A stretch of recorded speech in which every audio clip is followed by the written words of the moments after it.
എല്ലാവർക്കും നമസ്കാരം. ഇന്ന് നമുക്ക് ടേസ്റ്റി ആയിട്ട് നെല്ലിക്ക അച്ചാർ തയ്യാറാക്കാം. അതിനായി 1/2 കിലോ നെല്ലിക്ക നന്നായി കഴുകി വെള്ളമൊക്കെ മാറ്റി തുടച്ചെടുത്തിട്ടുണ്ട്. ഇനി ഇത് കല്ലിലിട്ട് ചതച്ചെടുക്കാം. സീഡ്സൊക്കെ റിമൂവ് ചെയ്തിട്ടുണ്ട്. എല്ലാം ഇതേപോലെ ചതച്ചെടുത്തിട്ടുണ്ട്. ഒരു പാനിലേക്ക് 3 ടേബിൾ സ്പൂൺ പച്ചെണ്ണയാണ് ഒഴിക്കുന്നത്. അതൊന്ന് ചൂടാകുമ്പോഴേക്കും അതിലേക്ക് നെല്ലിക്ക ഇട്ട് ചെറുതായിട്ടൊന്ന് വാട്ടിയെടുക്കാം. ഈ സമയത്ത് ആവശ്യത്തിന് ഉപ്പ് ചേർക്കുന്നുണ്ട്. അല്പം കറിവേപ്പിലയും കൂടെ ചേർക്കാം. ഇനി ഇതിലേക്ക് പൊടികൾ ചേർക്കാം. 4 ടേബിൾ സ്പൂൺ മുളക് പൊടിയും 1/2 ടീസ്പൂൺ കായപ്പൊടി, 1/2 ടീസ്പൂൺ ഉലുവാപ്പൊടിയും ചേർക്കാം. എന്നിട്ടൊന്ന് ഇളക്കിയെടുക്കാം. അതിൻ്റെ പച്ചമണമൊക്കെ ഒന്ന് മാറി കിട്ടട്ടെ.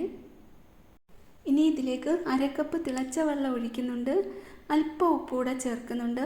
ഇനി അതിൽ കിടന്ന് എല്ലാം നന്നായിട്ടൊന്ന് കുക്കായി വരട്ടെ. ഇനി താളിച്ച് ചേർക്കേണ്ടതുണ്ട്. അതിനായിട്ട് 3 ടേബിൾ സ്പൂൺ പച്ചെണ്ണ എടുക്കാം. അതിലേക്ക് കടുക്, കറിവേപ്പില, വറ്റൽമുളക് ചേർക്കാം. ഇനി അതിലേക്ക് കുറച്ച് കൂടുതൽ അളവിൽ വെളുത്തുള്ളി ചേർക്കുന്നുണ്ട്. വെളുത്തുള്ളി ചെറുതായിട്ടൊന്ന് മൂപ്പിച്ചെടുക്കുന്നുണ്ട്. ഇനി ഇത് നെല്ലിക്കയിലേക്ക് ചേർത്ത് മിക്സ് ചെയ്തെടുക്കാം.